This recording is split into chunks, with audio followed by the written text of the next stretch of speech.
பிஸ்மில்லாஹிர் ரஹ்மானிர் ரஹீம். அஸ்ஸலாமு அலைக்கும் வரஹ்மத்துல்லாஹி தஆலா வபரகாத்துஹு. அல்ஹம்துலில்லாஹி கஃபா வஸ்ஸலாத்து வஸ்ஸலாமு அலா சய்யிதினில் முஸ்தஃபா அம்மா பஅத். ஃபகத் கால அல்லாஹு தஆலா ஃபில் குர்ஆனில் அஸீம். அஊது பில்லாஹி மினஷ் ஷைத்தானிர் ரஜீம். பிஸ்மில்லாஹிர் ரஹ்மானிர் ரஹீம். இன்னல்லாஹ லா யுகய்யிரு மா பிகௌமின் ஹத்தா யுகய்யிரு மா பிஅன்ஃபுஸிஹிம். ஸதகல்லாஹுல் அலீம். வகால ரசூலுல்லாஹி ஸல்லல்லாஹு அலைஹி வஸல்லம், இன்னமல் அஅமாலு பின்னியாத் வ இன்னமா லிகுல்லி இம்ரிஇன் மா நவா.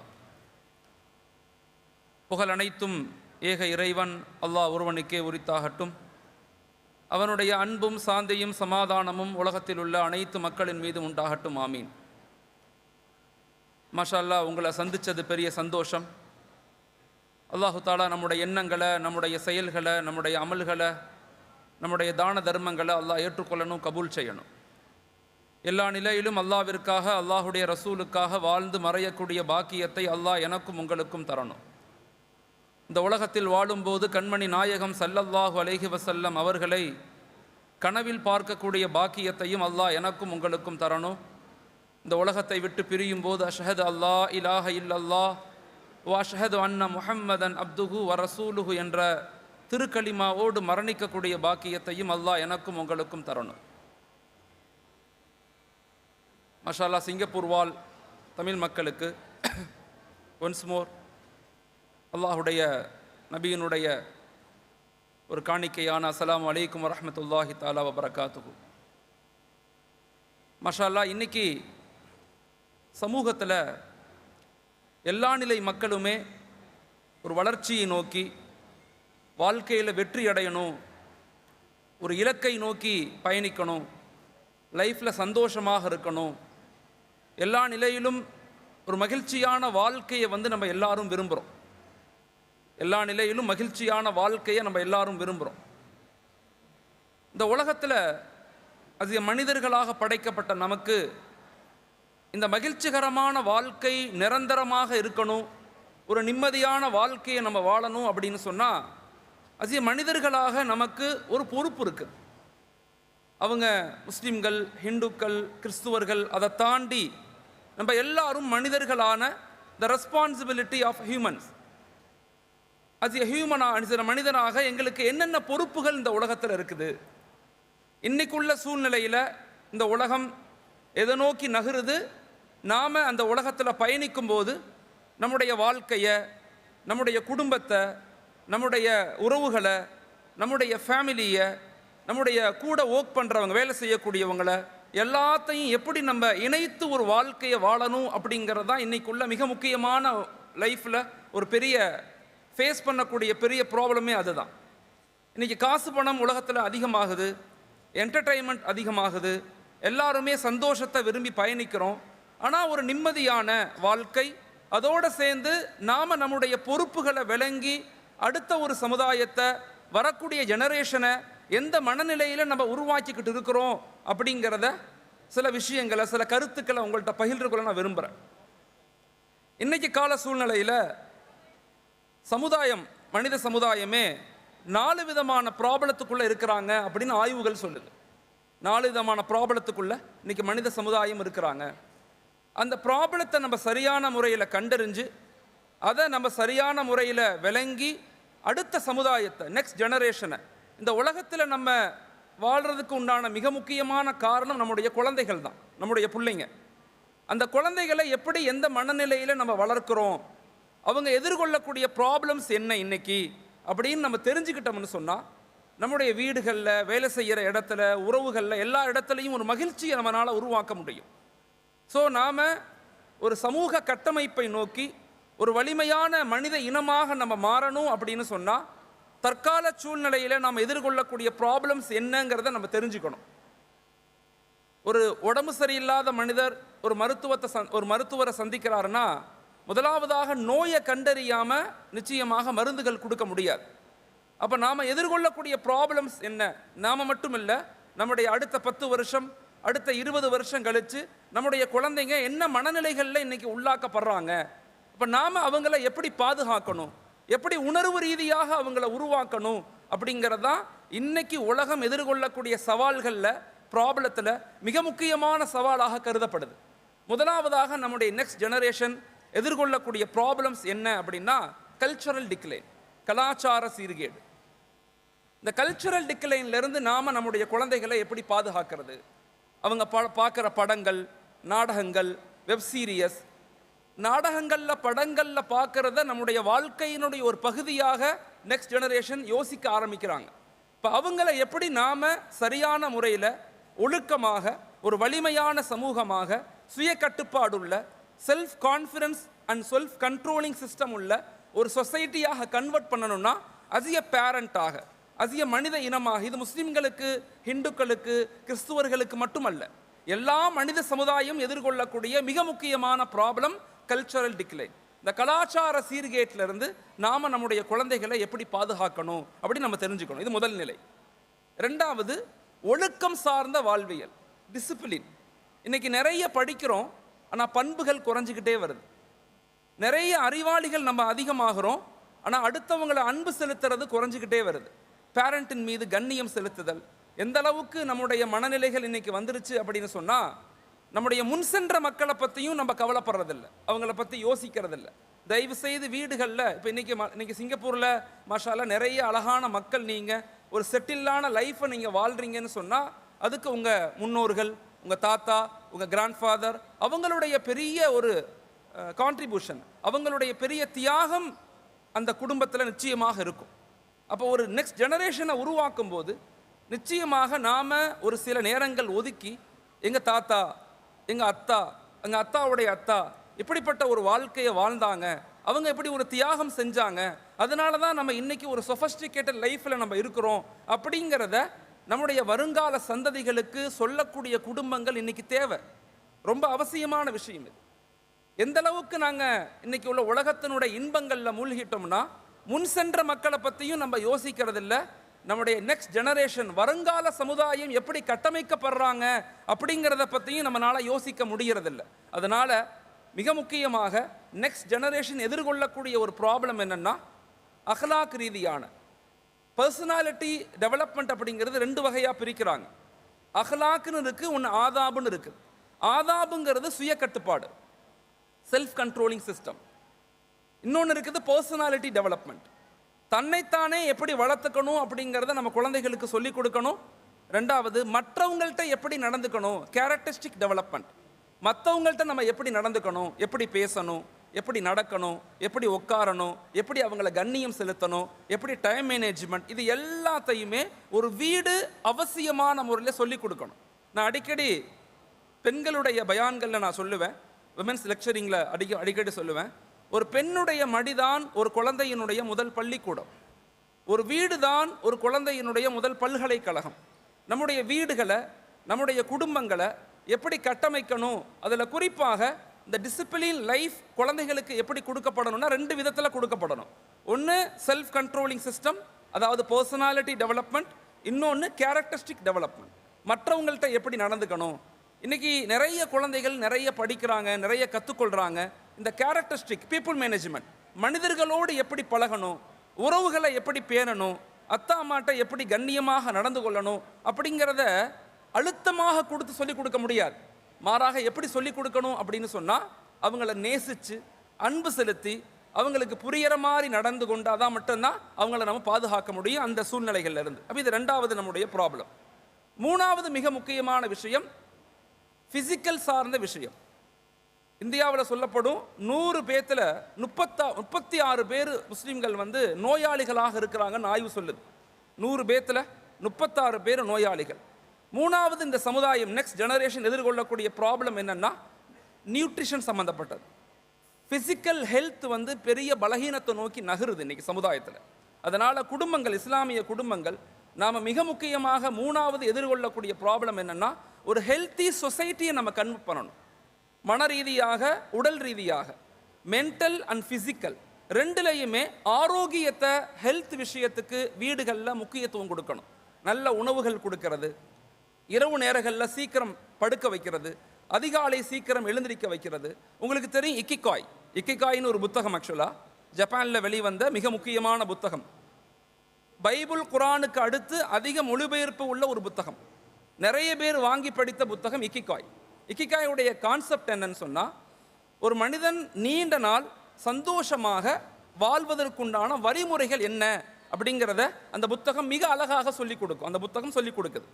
நம்முடைய குடும்பங்களில் அந்த புத்தகத்தில் சில அடிப்படையான விஷயங்கள் சொல்கிறாங்க, 6 விஷயங்கள் சொல்கிறாங்க. எனக்கு பெரிய ஆச்சரியம் என்னென்னா, அந்த புத்தகத்தை படிச்சுட்டு ஹதீஸுடைய கிதாபுகளை நான் பார்க்குறேன். ஹஸரத் ரசூலுல்லாஹி ஸல்லல்லாஹு அலைஹி வஸல்லம் அவங்க தன்னுடைய வாழ்க்கையில் எதெல்லாம் பின்பற்றணும்னு மக்களுக்கு சொன்னாங்களோ அந்த அனைத்து விஷயங்களையுமே அந்த இக்கிகாய்ங்கிற புத்தகத்தில் இருக்குது. ஒரு 6 முக்கியமான விஷயம் சொல்கிறாங்க.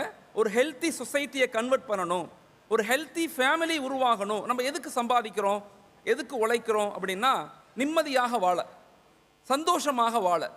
நம்ம கஷ்டப்பட்டு சம்பாதிச்சு நோயாளிகளாக மாறி வீடுகளில் ஒரு அன்பு, பரஸ்பரம், விட்டு கொடுத்தல், நேசம், மனிதநேயம் இல்லாமல் ஒரு மன அழுத்தத்தோடு வாழ்வதற்காக நம்ம யாரும் சம்பாதிக்கலை, யாரும் படிக்கலை, யாரும் சமூகத்தில் உழைக்கலை. ஒரு நிம்மதியான வாழ்க்கைக்கு தான் சம்பாதிக்கிறோம்.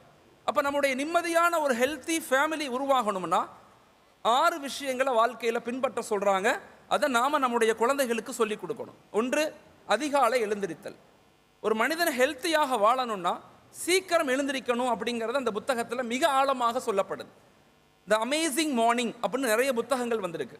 உலகத்தில் சாதிச்ச எல்லாருமே அதிகாலை எழுந்திரிக்கக்கூடியவங்க. யார் அதிகாலை எழுந்திருக்கிறாங்களோ, எந்த சமுதாயம் அதிகாலை எழக்கூடிய சமுதாயம் மாறுதோ அந்த சமுதாயத்துக்கு தோல்வி என்பதே கிடையாதுன்னு ஆய்வுகள் சொல்லுது. அப்போ அந்த அளவுக்கு அதிகாலை எழுவதை அந்த புத்தகம் மிக முக்கியமாக சொல்லுது. இதில் எல்லாரும் இஸ்லாமிய சகோதர மக்கள் நம்ம கவனிக்க வேண்டிய விஷயம் என்னென்னா, நம்முடைய சமுதாயத்தில் மட்டும்தான் அதிகாலை எழுவது நமக்கு ஃபரது, எழுந்திருப்பது நமது கட்டாய கடமை. அப்போ நம்ம அதிகாலை எழுந்திருக்கிறோமா? முதல் விஷயம். 2வது, ஹெல்த்தி சொசைட்டிக்கு சொல்கிறாங்க, ப்ரஷ்ஷுக்கு அதிக முக்கியத்துவம் கொடுங்க. நம்ம சாதாரணமாக நினைக்கிறோம் மிஸ்வாக் செய்கிறத, ப்ரஷ் பண்ணுறத. நான் சமீபத்தில் எஜுகேஷன் பாலிசியை பற்றி படிச்சுக்கிட்டு இருந்தேன். எஜுகேஷன் பாலிசி, நாங்கள் இஸ்லாமிய சமுதாயத்தினுடைய கல்வி வளர்ச்சிக்காக நம்ம எப்படியெல்லாம் நம்முடைய வருங்கால சந்ததிகளை உருவாக்கணும் அப்படிங்கிற ஆய்வுகள் செய்யும்போது ஒரு 5 நாடுகளுடைய எஜுகேஷன் பாலிசி படிக்கக்கூடிய வாய்ப்புகள் கிடச்சிச்சு. ஒன்று ஜெர்மனி, தென்கொரியா, வடகொரியா, ஜப்பான் அண்டு சைனா.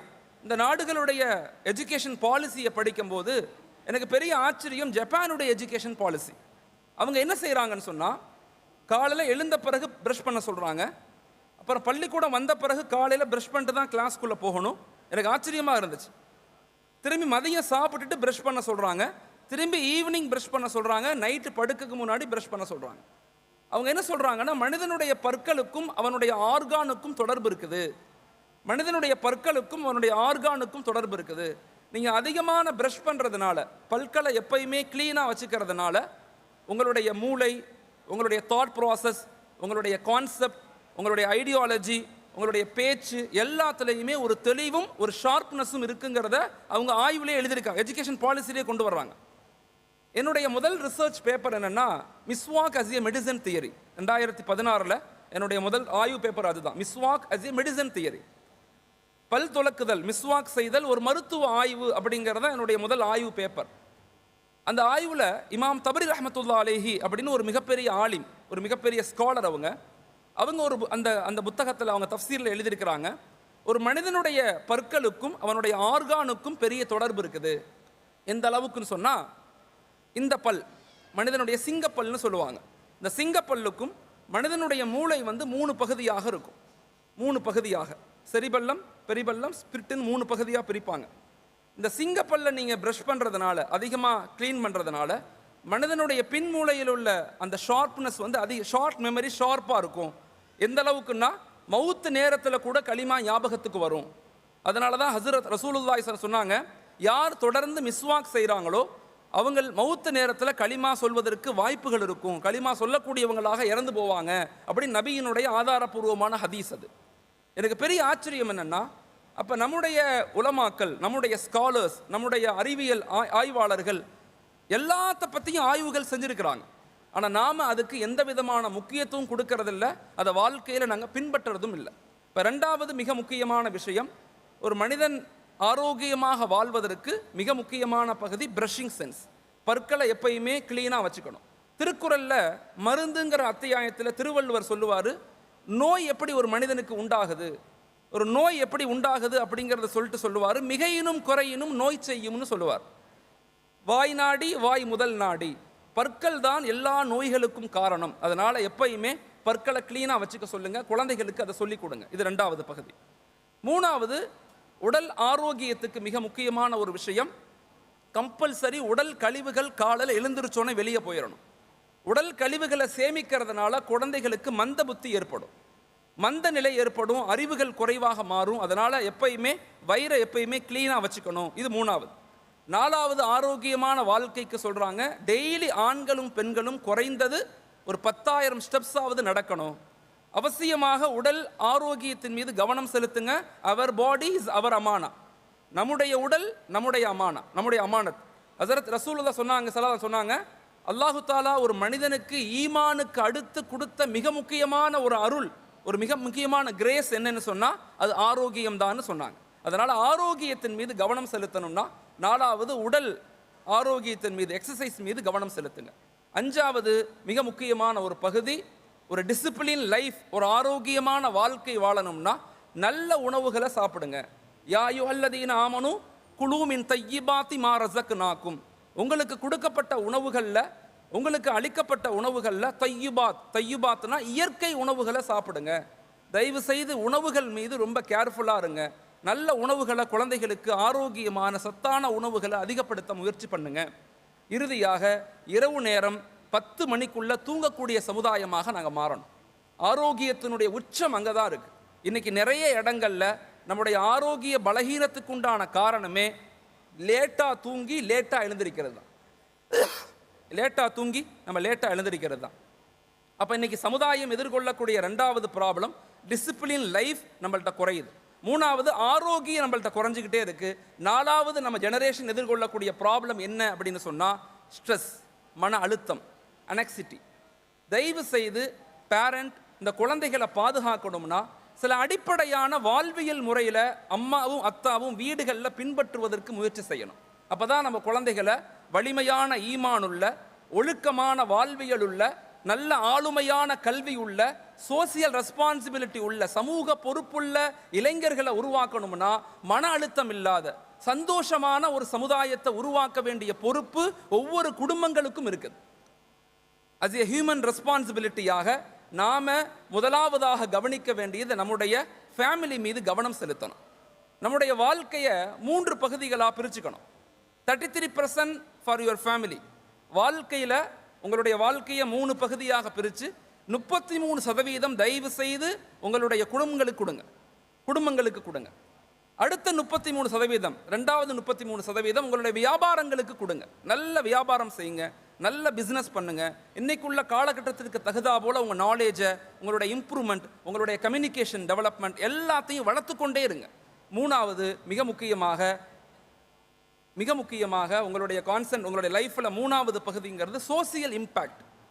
சமூக பொறுப்புள்ளவர்களாக நாம் இந்த நாட்டினுடைய வளர்ச்சிக்கு, இந்த மண்ணினுடைய வளர்ச்சிக்கு, இந்த மண்ணினுடைய பாதுகாப்புக்கு, இந்த மக்களுடைய பாதுகாப்புக்கு, வளர்ச்சிக்கு நாம் என்னெல்லாம் செய்யணும், எப்படியெல்லாம் நம்முடைய வாழ்க்கையை அமைச்சிக்கணும் அப்படிங்கிறத ஒவ்வொரு குழந்தைகளுக்கும் நம்ம சொல்லி கொடுத்துக்கிட்டே இருக்கணும். அப்படி சொல்லிக் கொடுக்க தான் வருங்கால சமுதாயத்தை ஒரு வலிமையான கட்டமைப்புள்ள சமுதாயமாக நாங்கள் மாற்ற முடியும். சரி, குழந்தைகளை உருவாக்கும் போது எப்படி உருவாக்கணும்? மிக முக்கியமான விஷயம், குழந்தைகள் நம்ம ஜெனரேஷனை உருவாக்கும் போது நம்ம எப்படி உருவாக்கணும்? குழந்தைகள் மொத்தமே 4 வகையாக இருப்பாங்க. குழந்தைகள் எப்பயுமே 4 வகையான குழந்தைகளாக இருப்பாங்க. நம்ம குழந்தை இதில் எத்தனாவது வகை குழந்தைன்னு ஒரு பேரண்ட் முதல்ல கண்டுபிடிக்கணும். முதல் வகை குழந்தை இருப்பாங்க, நம்ம சொன்னோன்னே கேட்டுக்குவாங்க, இது ஒரு வகையான குழந்தை. நம்ம இப்போ சொல்லுவோம், அங்கே அப்படி பண்ணாதானே பண்ண மாட்டாங்க. குரான் ஓதுனா குரான் ஓதுவாங்க, கிளாஸ் போனால் கிளாஸ் போவாங்க. நம்ம என்ன சொல்கிறோமோ நம்ம கஷ்டப்படுத்த மாட்டாங்க, நம்மளை உடனே செஞ்சுருவாங்க. இது ஒரு வகையான குழந்தை. ரெண்டாவது வகை குழந்தை இருப்பாங்க, நம்ம ஒரு தடவை சொன்னால் அவங்க புரியாது, 10 தடவை சொல்லணும், நம்ம 20 தடவை சொல்லணும். அப்படி செய்யாத, குரான் எடுத்து ஓது, புக் எடுத்து படி அப்படின்னு திரும்ப திரும்ப நம்ம சொல்ல தான் அவங்க செய்வாங்க. ஆனால் நம்ம என்ன செய்வோம், 2வது தடவை 3வது தடவை டென்ஷன் ஆயிடுவோம், கத்திடுவோம், சனியனேன்னு திட்டிடுவோம். அவங்க மேலே கோச்சிக்குவோம், இல்லை அடிச்சிருவோம், இல்லைன்னா வேகமான வார்த்தைகளை நாங்கள் பேசிடுவோம். ரொம்ப கேர்ஃபுல்லாக இருக்கணும். நம்முடைய குழந்தையினுடைய மனநிலைகள் எந்த வகையில் இருக்குதுங்கிறத ஃபர்ஸ்ட் ஆஃப் ஆல் நம்ம தெரிஞ்சுக்கணும், எப்படி இருக்கிறாங்கன்னு தெரிஞ்சுக்கணும். ரெண்டாவது வகை, ஒரு தடவை சொன்னால் பத்தாது, 10 தடவை 20 தடவை, சில நேரங்களில் 50 தடவை நீங்கள் சொல்லணும். அப்போ தான் அவங்களுக்கு புரியும். இது ரெண்டாவது வகை குழந்தை. மூணாவது வகை குழந்தைகள் இருப்பாங்க. அவங்க எப்படின்னா, நீங்கள் பேசுனா அவங்க காதில் கூட வாங்க மாட்டாங்க, அமைதியாக தான் இருப்பாங்க. ஏன் இப்படி செஞ்ச, பதில் வராது. ஏன் இப்படி நடந்துக்கிற, பதிலே வராது. ஏன் நீ வந்த பிறகு ஷூவெல்லாம் எடுத்து ஒழுங்காக வைக்கல, பதிலே பேச மாட்டாங்க, அமைதியாக இருப்பாங்க. நம்மளை ரொம்ப கஷ்டப்படுத்துவாங்க. பதிலே வாயிலிருந்து வார்த்தைகளே உங்களால் வாங்க முடியாது. இது மூணாவது வகை குழந்தைகள். நாலாவது வகை குழந்தைகள் இருப்பாங்க. அவங்க எப்படின்னா கொஞ்சம் முறைச்சி பார்ப்பாங்க, நம்மள்ட்ட சண்டை போடுவாங்க, அடம்பிடிப்பாங்க, கத்துவாங்க, கோவப்படுவாங்க. சில நேரங்களில் வீட்டில் உள்ள பொருள் எடுத்து ஜமால்னு உடைச்சிடுவாங்க. இது நாலாவது வகை குழந்தைகள். இந்த 4 வகை குழந்தைகளில் நம்மகிட்ட இருக்கிற குழந்தை எந்த வகை குழந்தை அப்படிங்கிறத ஒரு பேரண்ட் கண்டுபிடிச்சா மட்டும்தான் நம்மளால் அடுத்த சமுதாயத்தை, ஜெனரேஷனை வலிமையாக உருவாக்க முடியும். மிக முக்கியமான ஒரு பகுதி. Parenting is an art. குழந்தை வளர்ப்பு என்பது ஒரு கலை. குழந்தை வளர்ப்பு என்பது சாதாரண விஷயம் அல்ல, அது ஒரு பெரிய கலை.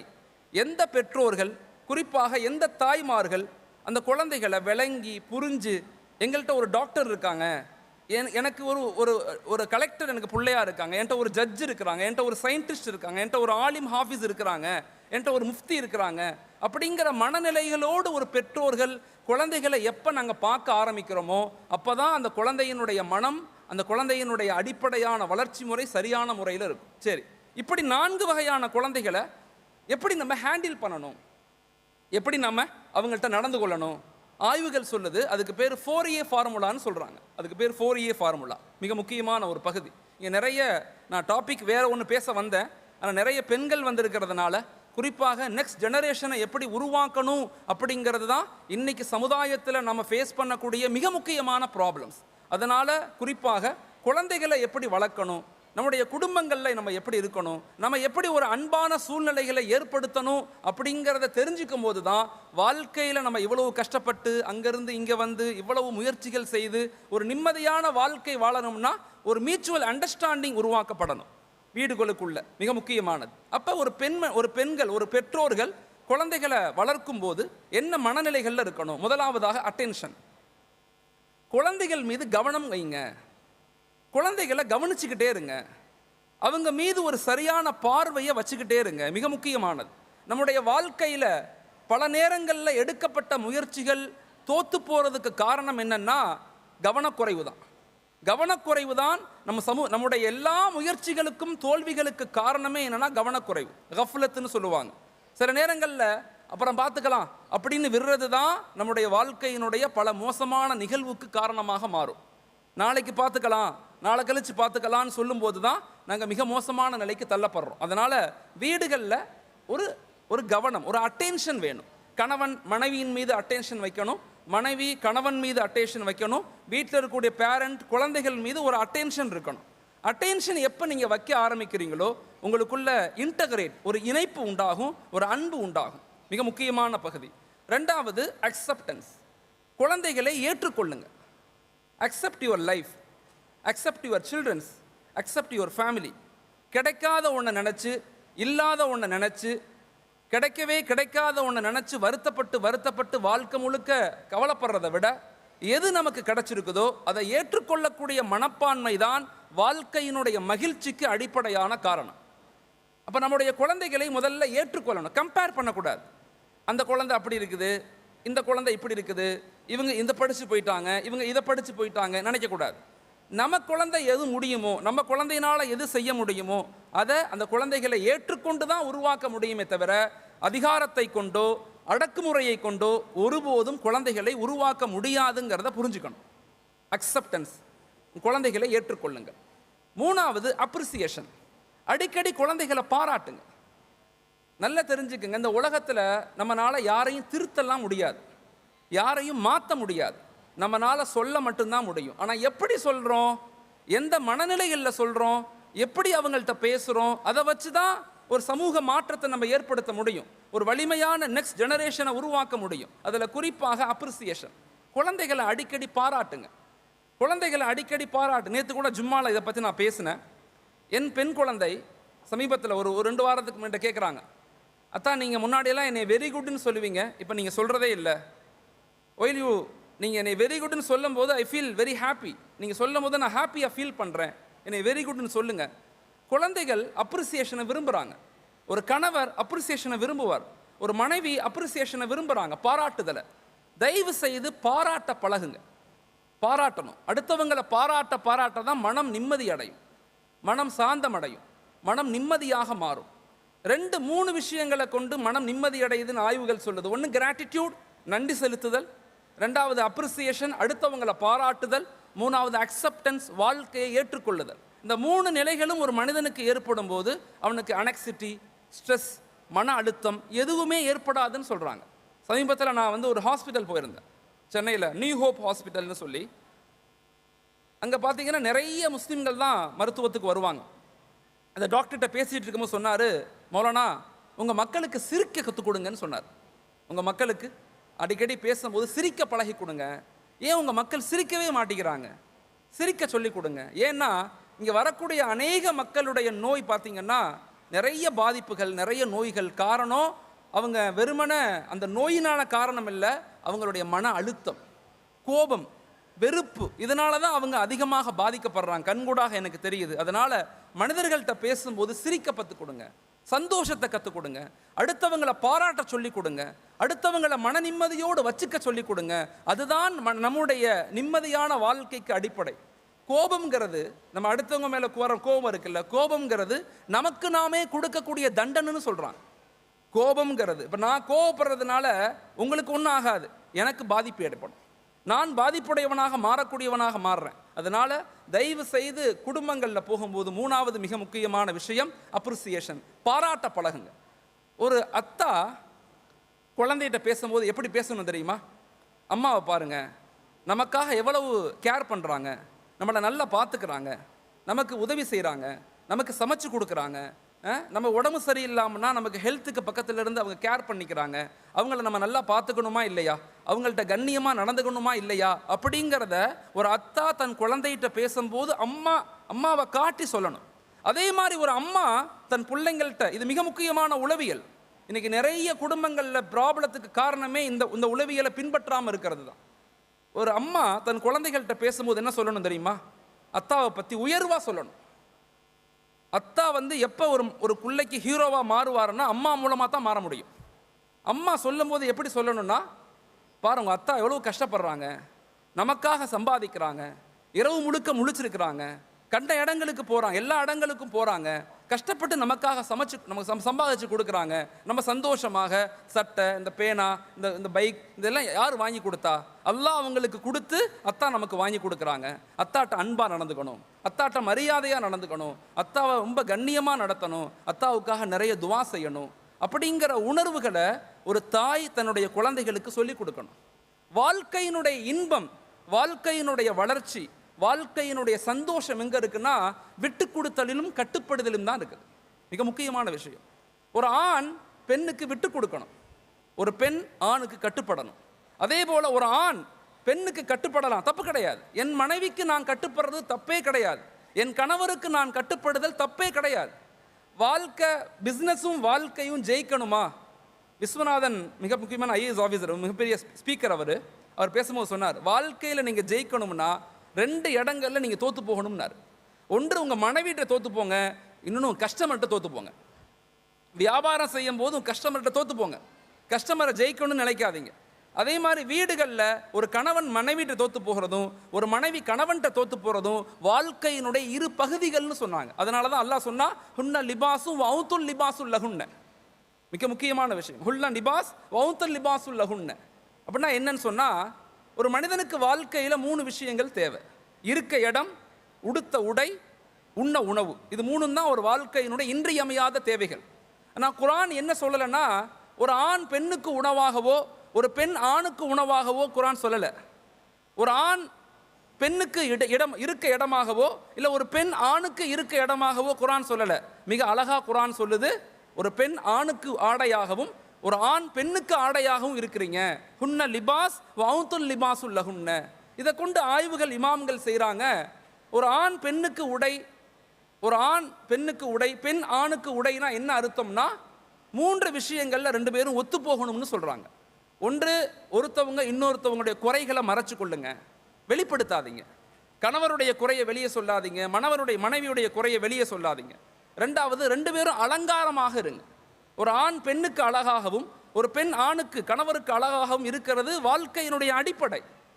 இதெல்லாம் சேர்ந்து வாழும்போது இதுக்கெல்லாம் அடிப்படை என்னன்னா, வீடுகளில் அந்த பாராட்டுதல், பண்படுத்துதல், நல்ல வார்த்தைகள், அழகான வார்த்தைகள். நல்லா தெரிஞ்சுக்கங்க, பெண்களுக்கு நான் சொல்லிக்கொள்கிறேன், அவர் children's cannot listen our words.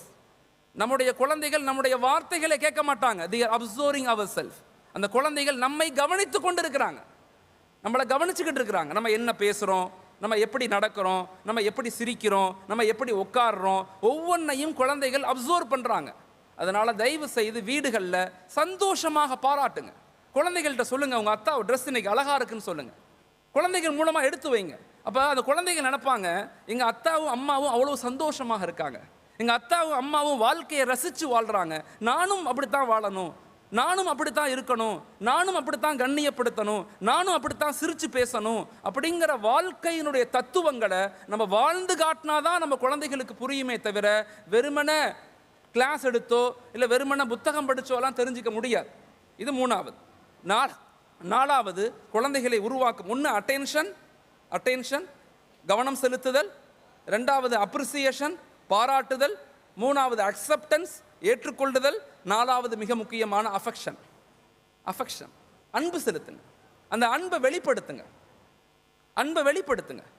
ஒரு தாய் தன்னுடைய குழந்தைகளுடைய பேர் சொல்லி துவா செய்யணும். இங்கே வந்திருக்கிறவங்க எல்லாம் மனசில் கை வச்சு பாருங்க, எத்தனை பேர் நம்முடைய குழந்தைகளுடைய பேர் சொல்லி துவா செய்கிறோம், எத்தனை பேர் நம்முடைய மனைவியுடைய பேர் சொல்லி துவா செய்கிறோம், எத்தனை பேர் நம்முடைய கணவருடைய அத்தா அம்மாவுடைய சகோதர சகோதரிகளுடைய பேர் சொல்லி துவா செய்கிறோம்? செய்ய மாட்டேங்கிறோம். துல்ஃபிகார் சாப் மிகப்பெரிய ஒரு ஆலிம். அவங்க ஒரு பயானில் பேசும்போது அழகான வார்த்தையை சொன்னாங்க. நான் சிறு குழந்தையாக இருக்கும்போது என் கூட பிறந்தவங்க 7 பேர் நான் சிறு குழந்தைய, நான் கடைசி புள்ள. எங்கள் வீட்டில் 7 பேர். எங்கள் அம்மா தஹஜத் தொழுதுட்டு காலையில் 3-4 மணிக்கு எங்கள் அம்மா தொழுவாங்க. தொழுதுட்டு எங்கள் அம்மா ஒரு குழந்தையாக பேர் சொல்லி துவா செய்வாங்க. நான் பக்கத்தில் படுத்திருப்பேன். என் பேர் எப்போ வரும் நான் எதிர்பார்த்துக்கிட்டே இருப்பேன். எப்போ என் பேரை எங்கள் அம்மா சொல்லுவாங்க. எங்கள் அம்மா எங்களுடைய 7 பேருடைய பேர் சொல்லியும் துவா செய்வாங்க. அப்போ என் பேரை சொன்னோன்னு நான் எந்திரிச்சு உட்காந்து எங்கள் அம்மாவுக்கு நான் ஜஸாக்குமுல்லா சொல்லிட்டு சொல்லுவேன், அம்மா உங்களுக்காக நானும் துவா செய்கிறேன். இந்த வாழ்க்கை முறைதான் சந்தோஷத்தை கொடுக்கும். உலகத்தில் வாழ்க்கையில் ஒன்று இருக்குது நீட்ஸ், இன்னொன்று இருக்குது அப்ஜெக்டிவ்ஸ்.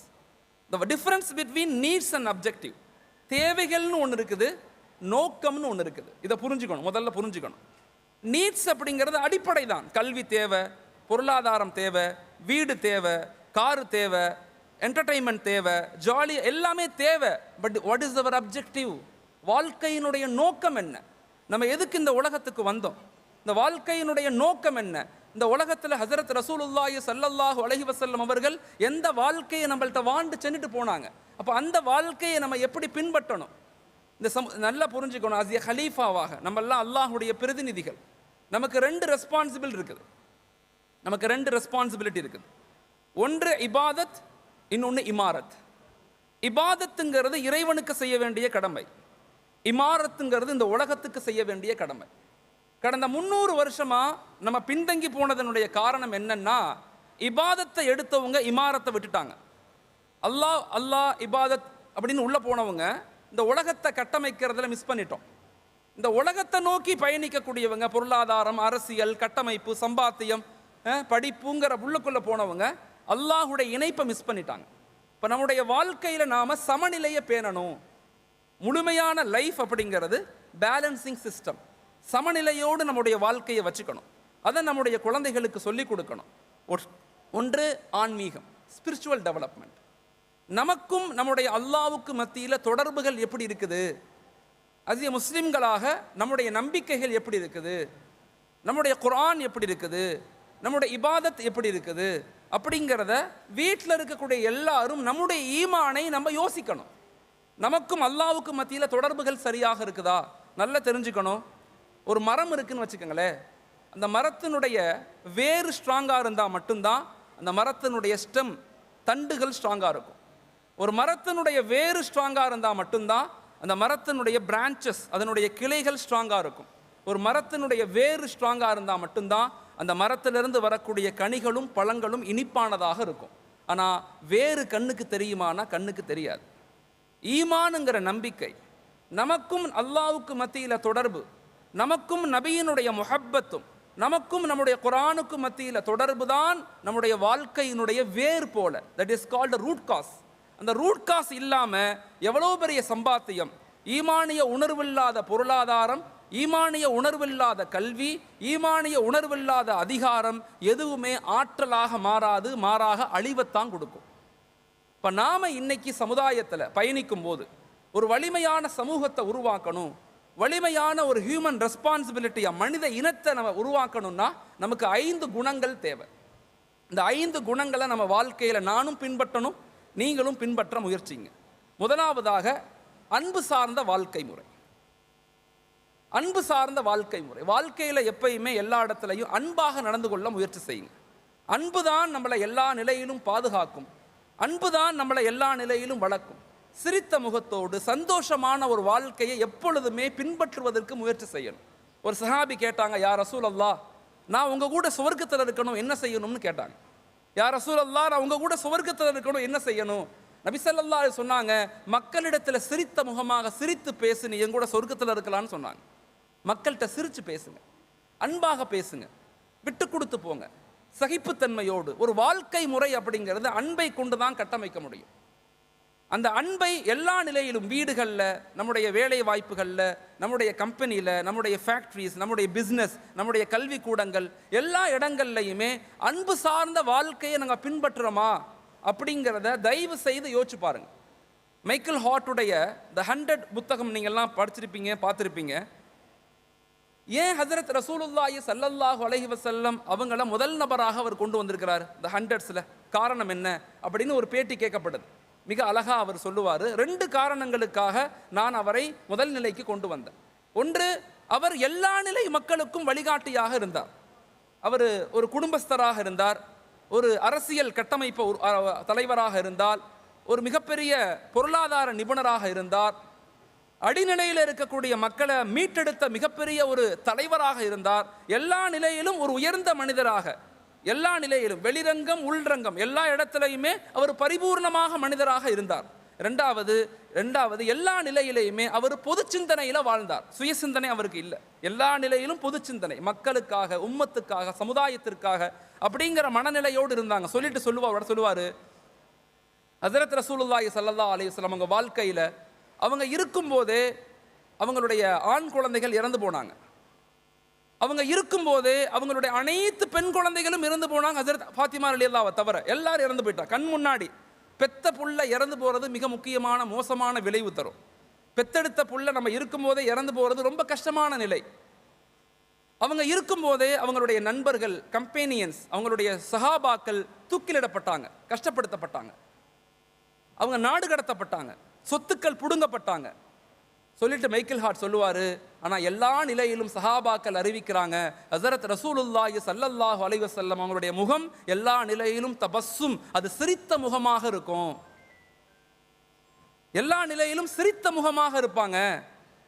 எந்த நிலையிலும் அவங்க மக்களிடத்தில் கடுகடுத்தோ கோவப்பட்டோ எரிச்சலடைய மாட்டாங்க. இன்னைக்கு நம்முடைய மிகப்பெரிய ஒரு கஷ்டமே என்னன்னா, மக்களிடத்தில் அன்பாக நடந்து கொள்றதில்லை. குழந்தைகள்கிட்ட அன்பாக நடந்து கொள்ள மாட்டேங்கிறோம். கொஞ்சம் நம்ம எல்லாரும் சுய அவேர்னஸை நோக்கி கொஞ்சம் நகரணும்னு நான் சொல்கிறேன். எல்லா கல்லூரிகளில், எல்லா கிளாஸில் எடுக்கும்போது தான் இதான் நான் சொல்கிறேன். மிக முக்கியமான விஷயம், கல்வியை விட, அதிகாரத்தை விட, பொருளாதாரத்தை விட ஒரு ஒழுக்கம் சார்ந்த, நம்பிக்கை சார்ந்த ஒரு வாழ்வியல் இன்னைக்கு ரொம்ப ரொம்ப அவசியமாக இருக்குது. அதனால் தயவு செய்து நான் சொல்கிறேன், நம்முடைய வாழ்க்கையில் மிக முக்கியமாக நம்முடைய ஈமானை வலுப்படுத்திக்க முயற்சி செய்யணும். எப்படி நம்முடைய ஈமானை வலுப்படுத்திக்கணும்? நம்முடைய ஈமானை எப்படி வலுப்படுத்தணும்? How can we develop our spiritual thoughts? எப்படி எடுத்துக்கணும், எப்படி கொண்டு வரணும் அப்படின்னா, ரமதானுடைய மாதம் அடுத்த மாதம் வருது. அதுக்குள்ள நாம் நம்முடைய ஈமானை, அந்த ஈமானிய இன்பத்தை, அந்த ருசியை நம்ம ருசிக்கணும். எப்படி ருசிக்கிறது? நான் உங்கள்கிட்ட பேசுறதுனால ஈமானிய இன்பம் உங்களுக்கு தெரிஞ்சிடாது. யாராலும் ஈமானிய இன்பத்தை விளக்கப்படுத்த முடியாது. அதனால தான் சொல்லுவாங்க, உமர் புலவர் சொல்லுவார், வண்டவர்கள் கண்டதில்லை, கண்டவர்கள் வண்டதில்லை. ஈமானிய இன்பத்தை யாராலும் வர்ணிக்க முடியாது. யார் வர்ணிக்கிறோன்னு சொல்றாங்களோ அவங்க ஈமானிய இன்பத்தை அடையாதவங்கன்னு சொல்றாரு. ஈமானிய இன்பத்தை நம்ம எப்படி அடையணும்? ஆனால் அதுதான் பேஸ். நான் சொன்ன அதுதான் ரூட் காஸ். அந்த ரூட் காஸ் தான் அடிப்படையானது. அதை எப்படி தெரிஞ்சுக்கிறது அப்படின்னா, டே டு டே ஆக்டிவிட்டீஸில், சில வாழ்க்கை முறைகளில் அடிப்படையான சில விஷயங்களை பின்பற்றணும்னு இமாம்கள் சொல்லிக் கொடுக்குறாங்க. ஒன்று, இபாதாத்துகளை கவனமாக செய்யுங்க. எந்த இபாதத் செய்கிறோமோ அதை உணர்வு ரீதியாக உள்ளத்திலிருந்து செய்யுங்க. உள்ளத்திலிருந்து செய்யுங்க. நம்ம எல்லாரும் நாவுகள் அசையுது, நல்லா யோசிச்சு. நமக்கு நாவுகள் வேக வேகமாக அசையுது. சுபஹானல்லாஹ் சொல்கிறோம், அல்ஹம்துலில்லாஹ் சொல்கிறோம், வேக வேகமாக எல்லாம் ஓதுறோம். ஆனால் உள்ளங்கள் எல்லாம் உலகத்தினுடைய இன்பத்தை நோக்கி நகர்ந்துடுது. அப்படி இல்லாமல் எதை நம்ம வாயில் சொல்கிறோமோ அதை உணர்ந்து உணர்ந்து, தக்பீர் கட்டினா மெதுவாக தக்பீர் கட்டுங்க, ருக்குவுக்கு போனால் மெதுவாக ருக்குவுக்கு போங்க, சஜிதாவுக்கு போனால் மெதுவாக சஜிதா செய்யுங்க. எல்லா நிலையிலும் இபாதாத்துகளை கொஞ்சம் பேணுதலாக நிதானமாக செஞ்சோம்னா அல்லாஹ் நம்ம கூட இருக்கிறான். அந்த ஈமானிய இன்பம் என்ன நமக்கு புரிய ஆரம்பிக்கும். இது முதல் நிலை. ரெண்டாவது, டெய்லி குர்ஆன் ஷரீஃப் ஓதுங்க. ஒரு நாளைக்கு ஒரு அரை பக்கம், ஒரு நாளைக்கு ஒரு பக்கம் எடுத்து ஓதி பாருங்க. What is Quran? The Quran is a conversation between அப்த் அண்ட் அல்லாஹ். அல்லாவுக்கும் அடியானுக்கும் மத்தியில் ஒரு சம்பாசனை தான் குர்ஆன்.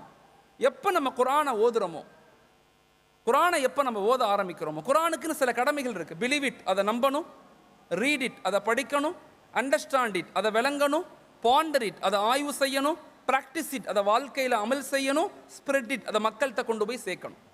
குர்ஆனுடைய கடமைகள். குர்ஆனை எப்போ நீங்கள் படிக்கிறீங்களோ நம்மளுடைய ஸ்ட்ரென்தன், நம்முடைய ஈமானிய பவர், மன அழுத்தம், அனெக்சிட்டி, ஸ்ட்ரெஸ் எல்லாம் நம்மளை விட்டு வெளியாகும். தயவு செய்து குர்ஆனை படிக்கக்கூடிய பழக்கத்தை கொண்டு வாங்க. மூன்றாவது, காலை மாலை திக்ருகள் செய்யுங்க. ஈமானிய இன்பம் நமக்கு தெரியும். ஈமானுங்கிறது பேரின்பம். எப்படி பாவங்கள் செய்யும் போது மனிதனுடைய மூளையில் டொபமைன் அப்படின்னு ஒரு என்சைம் ஃபார்ம் ஆகுது. ஒரு மனிதன் தப்பு செய்கிறான்னா, ஒரு விஷயத்தை திரும்ப திரும்ப செய்கிறான்னா, மனிதனுடைய மூளையில் டொபமைன் அப்படின்னு ஒரு என்சைம் ஃபார்ம் ஆகும். அந்த டொபமைன் ஃபார்ம் ஆன பிறகு அவனால் அந்த பழக்கத்திலிருந்து வெளிவர முடியாது. ஆய்வுகள் என்ன சொல்லுதுன்னா, அதே போல ஒரு மனிதன் நன்மை செய்தாலும் டொபமைன் உண்டாகுது. பாவம் செய்வதை விட நன்மை செய்யும் போது அதிகமான டொபமைன் மனிதனுடைய மூளையில் ஏற்படுது. அது அவனுக்கு சந்தோஷத்தை கொடுக்குது, மன நிம்மதியை கொடுக்குது அப்படின்னு ஆய்வுகள் நமக்கு சொல்லி கொடுக்குது. அதனால் காலை மாலை திக்ருகள் மீது கவனமாக இருங்க. நாலாவது, நிறைய துவா செய்யுங்க. குறிப்பாக குழந்தைகளுக்காக, கணவன் மனைவிக்காக, மனைவி கணவருக்காக, அத்தா அம்மாவுக்காக, பெற்றோர்களுக்காக அதிகமாக துவா செய்யுங்க. வாழ்க்கை என்பது நிம்மதியாக சந்தோஷமாக வாழணும்னா நமக்கும் நம்மை படைத்தவனுக்கும் மத்தியில் உண்டான தொடர்புகள் சரியானா மட்டும்தான் அந்த வாழ்க்கை நிம்மதியாக பெருமதியான வாழ்க்கை புரிதலோடு வாழ முடியும். இல்லைன்னா வேக வேகமாக ஓடுவோம், நிறைய சம்பாதிப்போம். நான் எத்தனையோ செல்வந்தர்கள் வீட்டில் சில மீட்டிங்க்கு போகிறோம், அவங்கள சந்திக்க போகிறோம், எத்தனையோ வீடுகளுக்கு போகிறோம். வெளியில் நிறைய கார் இருக்குது, வெளியே பெரிய பங்களா இருக்குது, பெரிய பெரிய நிறுவனங்கள் நடத்துகிறாங்க. ஆனால் சொல்லுவாங்க, மௌலானா எங்களுக்கு நிம்மதியே இல்லை, வாழ்க்கையில் நிம்மதி இல்லைன்னு சொல்கிறாங்க. காரணம் என்னன்னா, நமக்கும் நம்முடைய படைத்தவனுக்கும் மத்தியில் தொடர்பை ஏற்படுத்தி கொள்ளுங்க. இது முதல் நிலை. இது மிக முக்கியமான கனெக்ஷன்ஸ்.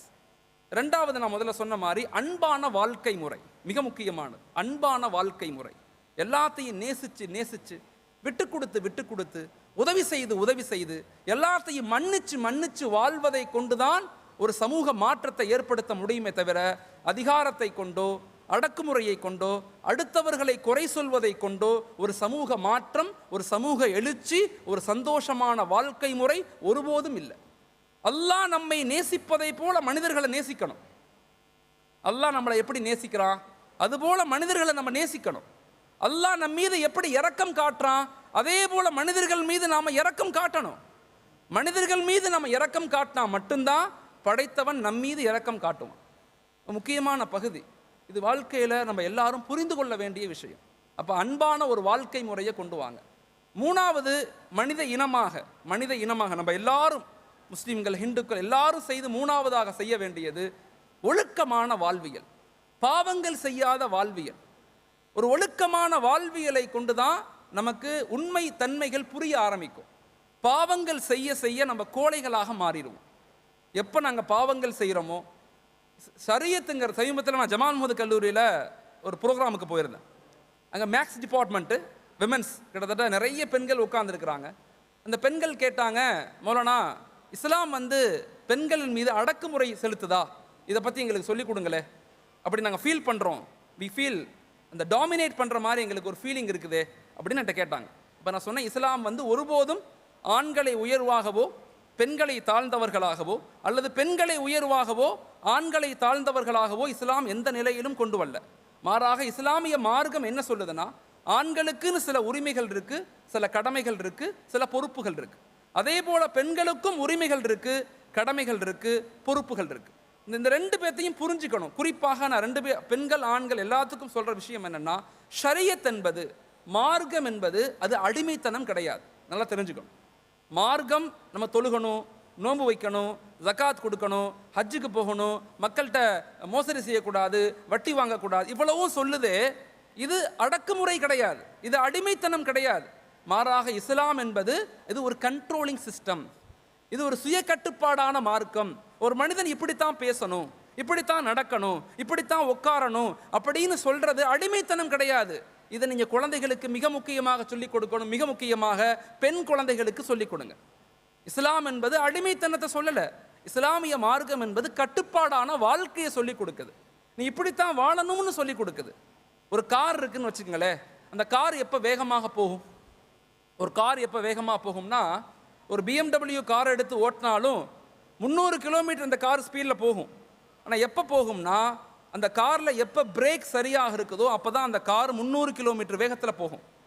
பிரேக் என்பது அந்த காரினுடைய அடிமைத்தனம் அல்ல.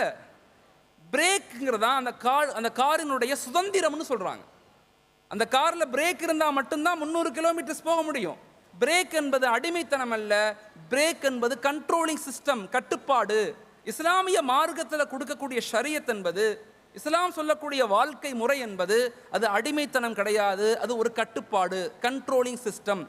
இதை நம்ம புரிஞ்சுக்கிட்டோம்னா வாழ்க்கை ரொம்ப இன்பமாக இருக்கும். அதனால ஒரு ஒழுக்கமான வாழ்வியலை, ஒரு டிசிப்ளினான வாழ்க்கை முறையை நம்முடைய குழந்தைகளுக்கு அழுத்தம் இல்லாமல் சொல்லிக் கொடுக்கணும். அழுத்தக்கூடாது, மன உளைச்சலுக்கு ஆளாக்கக்கூடாது. அதை செய், இப்படி செய் சொல்லக்கூடாது. டெய்லி தோல் மேலே கை போடணும், கூட உட்காந்து சாப்பிடணும், குழந்தைகளுக்கு ஊட்டி விடணும், குழந்தைகளுக்கு முத்தம் கொடுக்கணும், டெய்லி முத்தம் கொடுக்கணும். ஆண் குழந்தையாக இருந்தால் நெத்தியில் முத்தம் கொடுங்க, ஆண்கள் பெண் குழந்தைகளுக்கு நெத்தியில் முத்தம் கொடுங்க. இப்படி முத்தம் கொடுத்து ஒரு குழந்தைகளை பாண்டிங்கை பேரண்ட் ஏற்படுத்தணும். அதெல்லாம் இன்னைக்கு குறைஞ்சு போச்சு. எல்லாரும் பிஸி ஆகிட்டோம். இந்த அளவுக்கு நாங்கள் பிஸி ஆகிட்டோம்னா எல்லாருமே சுய சுதந்திரத்தை நோக்கி நகர்றோம். சுய சுதந்திரம், நான் ஜாலியாக இருக்கணும், நான் என்ஜாயாக இருக்கணும், என்னை யாரும் டிஸ்டர்ப் பண்ணக்கூடாது, டோன்ட் டிஸ்டர்ப் மீ அப்படின்னு ஒரு சிந்தனை நமக்கு வந்துருச்சு. நிச்சயமாக நம்முடைய குழந்தைகளை வலிமையாக உருவாக்க முடியாது.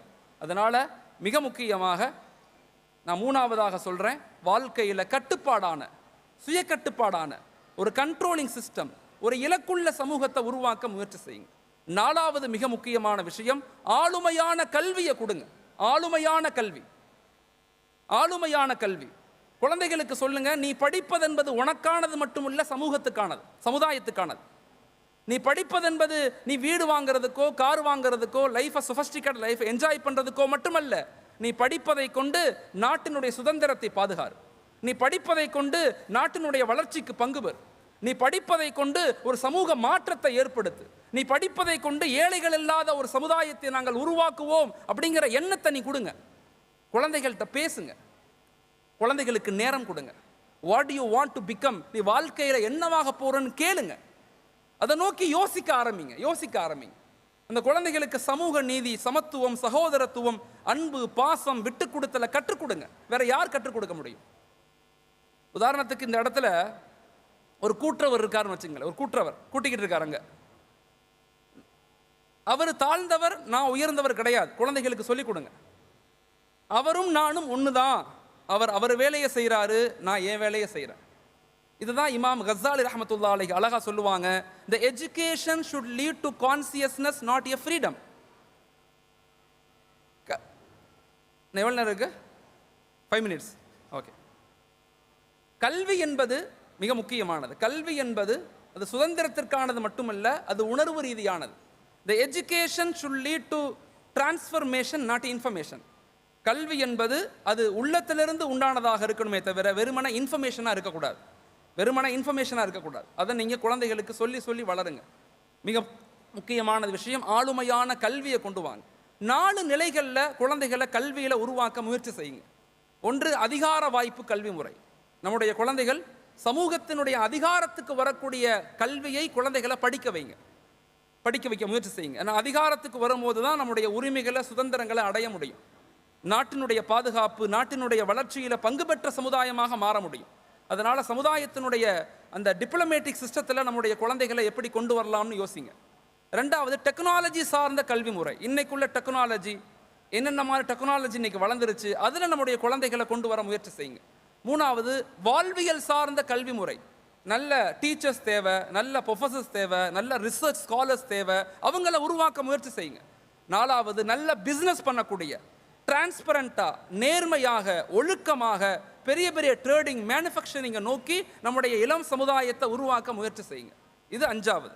6வது, as a human responsibility, இந்த இயற்கையை பாதுகாக்க வேண்டிய பொறுப்பு நமக்கு இருக்கு. we need protect our environmental system. நம்முடைய நீர், நிலம், காற்று, மண் எல்லாத்தையும் பாதுகாக்கக்கூடிய மனப்பக்குவத்தை நம்ம குழந்தைகளுக்கு ஏற்படுத்துங்க. நீரை குறைவாக செலவு செய்ய சொல்லுங்க. எல்லா நிலையிலையுமே அந்த ஜப்பானில் இருக்கக்கூடிய ஃபார்முலா, இங்கேயும் கூட பார்த்தேன்னா 3R formula, reduce, reuse, recycle, இதெல்லாம் நம்முடைய குழந்தைகளுக்கு சொல்லிக் கொடுங்க. என்விரான்மெண்டல் மிக முக்கியமான விஷயம். இன்னைக்கு எல்லா நிலையிலும் உலகம் நம்முடைய என்விரான்மெண்ட் சயின்ஸ், நம்முடைய சுற்றுச்சூழல் பாதிக்கப்படுது. நீர் மாசுபடுது, காற்று மாசுபடுது, மண் மாசுபடுது, வானம் மாசுபடுது, எல்லாம் மாசுபட்டு கொண்டு இருக்கு. அதனால நாம எல்லாத்தையும் பாதுகாக்கணும், எல்லாத்தையும் சரியா பயன்படுத்தணும், எல்லாத்துக்கும் விட்டு கொடுக்கணும். ஒபுத்தகை ஃபீமா ஆத்தாக்கல்லா, நமக்கு கொடுத்தது நமக்கானது மட்டுமல்ல, சமூகத்துக்கானது, மனிதர்களுக்கானது. அது மனிதர்களாக நம்ம எல்லாரும் ஒன்று சேர்ந்து இந்த உலகத்தை, இந்த மனித இனத்தை, இந்த மண்ணை, இந்த மக்களை, இந்த வருங்கால சமுதாயத்தை பாதுகாக்கக்கூடிய சமுதாயமாக நாங்கள் மாறணும் அப்படிங்கிற உணர்வுகளை நம்ம வலிமையாக ஏற்படுத்த வேண்டிய ஒரு அவசியமான காலகட்டத்தில் இருக்கிறோம். எல்லா நிலையிலும் எப்பயுமே நான் சொல்லி முடிக்கும் போது சொல்லுவேன், வாழ்க்கையில் 4 ஆட்ரிபியூட்ஸை பின்பற்றிக்கிங்க. மக்கள்கிட்ட அன்பாக பேசுங்க, அதிகாரமாக பேசாதீங்க. 2வது, வாழ்க்கையை ஏற்றுக்கொள்ளுங்க. கிடைக்காத ஒன்றை நினச்சி சண்டை போட்டுக்கிட்டே இருக்காதீங்க. எதுக்கு எனக்கு கிடைச்சிருக்கதோ அல்ஹம்துலில்லாஹ், லா ஹவ்ல வலா குவத்த இல்லா பில்லா அப்படிங்கிற மனநிலைக்கு கொண்டு வாங்க. 3வது, எல்லாத்தையும் மன்னிச்சிருங்க. யாரையும் தண்டிக்க ஆசைப்படாதீங்க, எல்லாத்தையும் மன்னிச்சிருங்க. அல்லாஹ் நம்மளை மன்னிக்கிறத போல மக்களை மன்னிச்சிருங்க. 4வது, சோசியல் ரெஸ்பான்சிபிலிட்டி, சமூக பொறுப்புள்ள மக்களாக இருங்க. அப்படிப்பட்ட மக்களாக அல்லாஹ் என்னையும் உங்களையும் ஆக்கி அல்வானாக. எதை பேசுனோமோ, எதை கேட்டோமோ அதன்படி வாழ்க்கையில் நாமும் வாழ்ந்து நம்முடைய வருங்கால சந்ததிகளுக்கும் சொல்லிக் கொடுத்து நம்முடைய வருங்கால ஜெனரேஷனை வலிமையான ஈமானுள்ள, ஒழுக்கமான கல்வியுள்ள, ஆளுமையான, சிறந்த ஒழுக்கமான வாழ்வியலுள்ள, ஆளுமையான கல்வியுள்ள, சமூக பொறுப்புள்ள, நாட்டை நேசிக்கக்கூடிய சமுதாயமாக அல்லாஹு தஆலா ஆக்கி அருள்வானாக. ஆமீன். அஸ்ஸலாமு அலைக்கும் வரஹ்மத்துல்லாஹி தஆலா வபரகாத்துஹு.